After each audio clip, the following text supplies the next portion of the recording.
சற்றுமுன் வெளியான தகவல். கலைஞர் மகளிர் உரிமைத் தொகை இனி ரூபாய் 1000 இல்லை. உயரும் கலைஞர் மகளிர் உரிமைத் தொகை. பட்ஜெட்டில் வரும் அறிவிப்பு.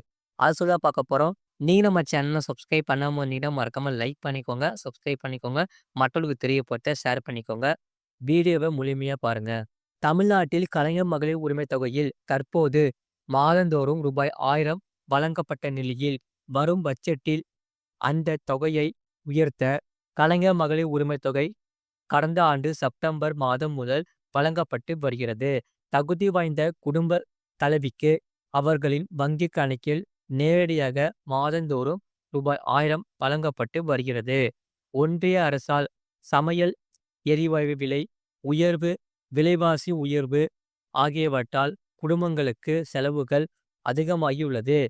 இதனால் அன்றாட வாழ்க்கைக்கு பேருதவியாக இருக்கும் வகையில் குடும்ப தலைவிகளின் வங்கி கணக்கிற்கு மாதந்தோறும் ரூபாய் 1000 வழங்கப்படும் என 2023 முதல் 2024ஆம் பட்ஜெட்டில் அறிவிக்கப்பட்டது. தகுதி வாய்ந்த மகளிருக்கு மட்டுமே வழங்கப்படும் என அரசு அறிவித்த நிலையில் சில கட்டுப்பாடுகளும் அறிவிக்கப்பட்டது. தற்போது அரசின் விதிமுறைகள் பொருந்தாததால் சுமார் 1,27,000 பயனாளிகள் நீக்கப்பட்டு தற்போது மொத்த பயனாளிகளின் எண்ணிக்கை 1,14,00,000ஆக குறைந்தது. நாட்டில் முதன்முறையாக மகளிருக்கு உரிமைத் தொகை தமிழ்நாட்டில்தான் வழங்கப்பட்டது.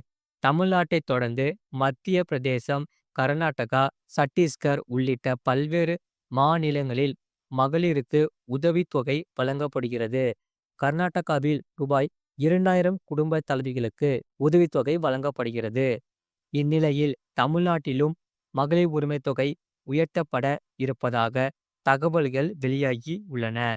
தமிழ்நாட்டிற்கு பின் உதவித்தொகையை அறிவித்த மாநிலங்களில் அதிக தொகையை அறிவித்துள்ளதால் தமிழ்நாடும் தொகையை உயர்த்த இருப்பதாக கூறப்படுகிறது. வரும் 2025 முதல் 2026ஆம் பட்ஜெட்டில் கலைஞர் மகளிர் உரிமைத் தொகையை ரூபாய் 1000 இருந்து ரூபாய் 1500ஆக உயர்த்தப்பட வாய்ப்புள்ளதாக கூறப்படுகிறது.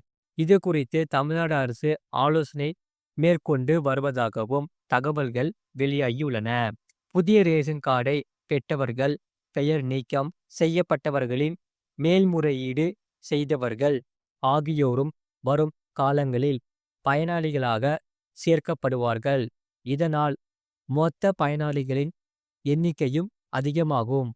2026ஆம் ஆண்டு சட்டப்பேரவை தேர்தல் வரும் என்பதால் 2005ஆம் ஆண்டின் பட்ஜெட் அறிவிப்பிலேயே இந்த தொகை உயர்த்த வாய்ப்புள்ளதாக தகவல்கள் தெரிவிக்கின்றன. இது போன்ற செய்திகளை உடனுக்குடன் அறிந்து கொள்ள மறக்காம சேனலை சப்ஸ்கிரைப் செய்யுங்கள். மற்றவர்களுக்கு தெரியப்படுத்த ஷேர் செய்யுங்கள்.